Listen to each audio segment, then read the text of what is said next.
The Rwamwanja settlement was initially occupied by Rwandese Tutsi that were escaping the genocide. They eventually left and went back home to Rwanda, and that was about 1995. The settlement was eventually reoccupied by Congolese that were escaping war, and they're now being overseen by UNHCR and the OPM.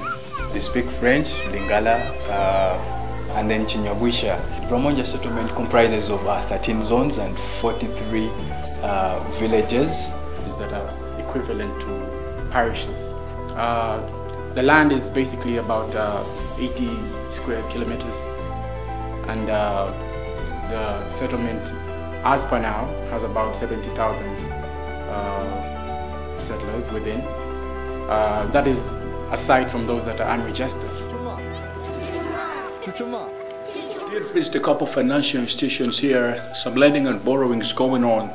This is especially through the circles and the community groups.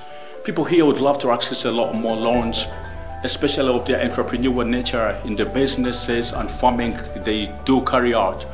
People here don't get to save much, especially because most of them are faced with scanty incomes. There's not a lot more money coming in.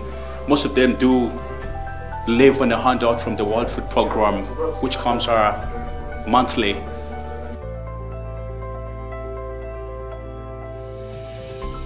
Three major energy sources.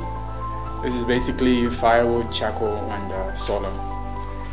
Solar has been the graduation, from firewood and charcoal, which the ordinary, refugee was expected to use. But considering that we're rethinking refugees, we actually found the use of solar as the major thing, or the major source of power that was generated for the people. And most homes, being that it's African households and all, most of the homes were using charcoal and firewood to cook, depending on what was affordable for them at that point in time. But the challenge with the solar was that the pricing, first of all, for some of the packages that came through were really of a disadvantage, to a person that's not earning an appropriate income. But it did provide, when you have something that's uplifting you from where you were before, coming from a place where someone's using charcoal and, well, now they have a bit of light they have to manage. The bright side is that the prospects of setting up hydroelectricity, which is due to be set up by the government in the near future. So there's hope for that, but there's still a major gap that actually has to be filled. So we're hoping that Energrow is going to close that gap. We're working with Energrow, an energy company that is focusing on asset financing, business training, or what we may call skilling, and financial literacy. And in this particular place, we are looking at how we can make energy more accessible and affordable and more powerful to the people of Rwamwanja, while Adi-loits is a strategy and business designing company that has been helping in doing the research. The research was majorly aiming at understanding the lifestyle of the refugees in Rwamwanja. In terms of we're looking at cash flows, we are looking at investments, we are looking at business, the levels of literacy, the common businesses, and how solar energy is being used. So throughout our research, we used human-centered design principles or methodologies. We used deep empathy. We went ahead and used what we call mental model principles. But the entire research, what we wanted is to look at the people we are designing for and let them design with us. If it is research, they need to know what we're talking about in the research and how better we can understand them. So we grouped our interviews in two. The first phase, the first technique we used was called in-depth contextual interview, and the second one was called ad hoc interviews. Now, ad hoc interviews was for a specific topic that we wanted to find out, so we could set a topic and all the interviews could be about something like that. Then the other one was general. We could look at different participants, different archetypes, getting to know how people think, how they feel, what are their aspirations, and what are their challenges.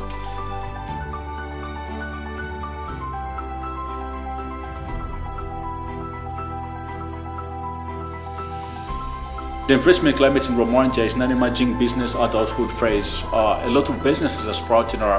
There's a lot of agriculture, especially the fields of farming and animal husbandry. They're doing a lot of maize and they're bean growing, and then they're rearing cattle, goats, chicken, and a couple of pigs. I've noticed something to do with the retail and vocational skill shop businesses. A lot of them into tailoring, salon, carpentry, and mechanics. To me, or especially with this project we're working on, would really want to compare results and look at the investment climate from all the different aspects. This other unique thing I noticed to do with startup small-scale manufacturing industry. I didn't really expect this to be in such a place, because I think it is really a calm and wouldn't come across this. And to my surprise, I see there are a lot of maize mills set up, there's wine making, there are welding plants. This is manufacturing.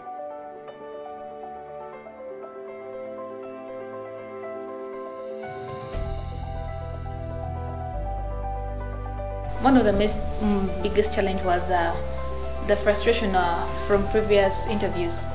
Many projects are happening in Rwamwanja, and most of the time they have to carry out research of this kind or involving the people that are going to benefit from the projects. So we had to explain ourselves and convince these people that actually we are here to interview them, and the interview was going to help them at the end of the day.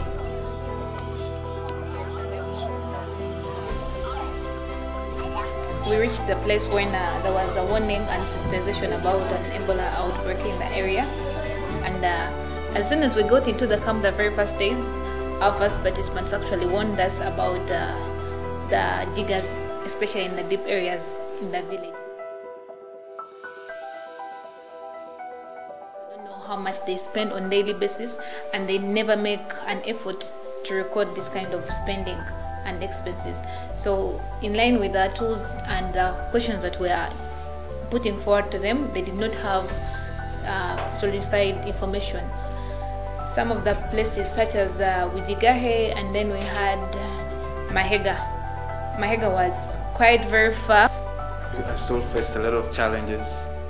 First of all, there was no power in the place, so when I go to the field and spend a lot of time in the field, sometimes I could run out of batteries, but of course I had to document using anything, either a phone or anything. Kuna siku hata tulienda kwa field mbaya kanyesha, gari kakataa kutembea. Unajua chenye nasema, gari kakataa kutembea, tukasukuma gari na muda inaenda. Nafaa lazima nini nichukue video na mapicha, lakini kwa siwezi. But I had to go through all these challenges and had to do what I had.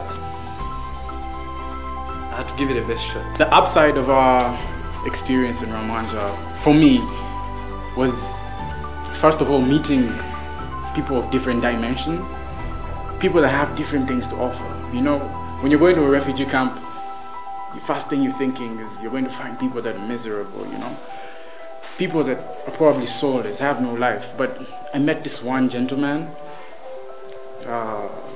He was out in the farm and he was sitting with his wife, and it was a thing that stood out for me, you know. Someone that showed so much life in a place that seemed to be hopeless, you know. He danced with us and he welcomed us, you know, and we had actually passed him as an archetype. But when he invited us to his home, he told us about his life. It brought me so much joy, and even up till now, I have highlights of that day going through my mind, and it was really great. Talking about the Rethinking Refugee Fund side, it was very good. It was a very great opportunity. You know, we got to share, you know, ideas. We got to share, you know, interesting stories. I got to interact with the different, you know, leaders around the refugee settlement, and when you look at that response towards us, and they were so overwhelming, they were so welcoming, in that, you know, we even had a prize from the LC, one of a certain place in Bogote, who actually offered us a dog, and that was so amazing. I mean, it was great.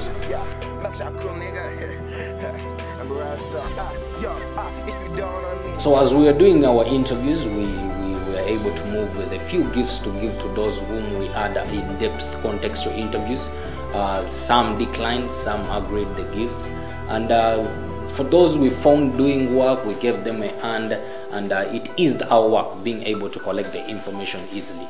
Nilichukua video nyingi kuhusu human centered design, lakini human centered design hapa Rwamwanja kwani ilikuwa poa sana. Kwa maana tulikuwa tunafanya kazi usiku na mchana na wase. You know, I took about 3,000 pictures and about over 50 videos. Yeah, it was quite an amazing experience, as you know, things to do with human centered design where you have to immerse yourself in the community to work with it. So we set up pop-up studios during our research. Every time we would come out of the field, we could come to our pop-up studios, and it's where we could download the data for the whole day. The pop-up studios were able to help us connect the themes. How does this archetype connect to this archetype? How do we differentiate them? Through the entire process, we were able to design about 5 frameworks. Iterating each time. We had the first ones that did not work out when we went to the field, so we came back, designed different one until the last day when we had to find the final one to use. Yes, like we said, Rethinking Refugees, they are like everybody else. They're actually giving us a different picture. Like everybody else, whenever they wake up one morning, they think refugees are kind of people who are vulnerable, people who have a lot of a disadvantaged kind of life. But actually, when you get into the camp, you realize that it's just like another kind of rural setting with a few developed trading centers. They too have business plans, they too have dreams, they also transact money like any other person. They also have big plans like any other person that is maybe a national.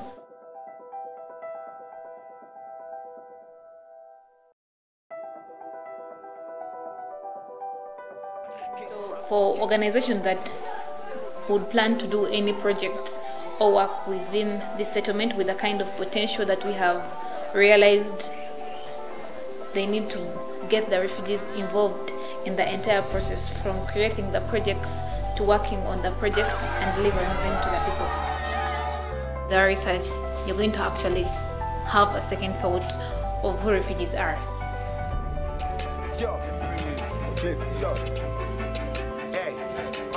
Yo, every day, every night I gotta push my church nigga. My dream, I want to be a bitch superstar like Jesus. A fight is a dream. I work it hard. Yo, demonies, for you're not gonna no could be vamu. Yo, drop me school on white grade phone, but you were rasta we not russia. Look about the middle of the middle hunting, Tabi, Miss every day, every day. And these kids walking right my nigga. You know I live. Yeah.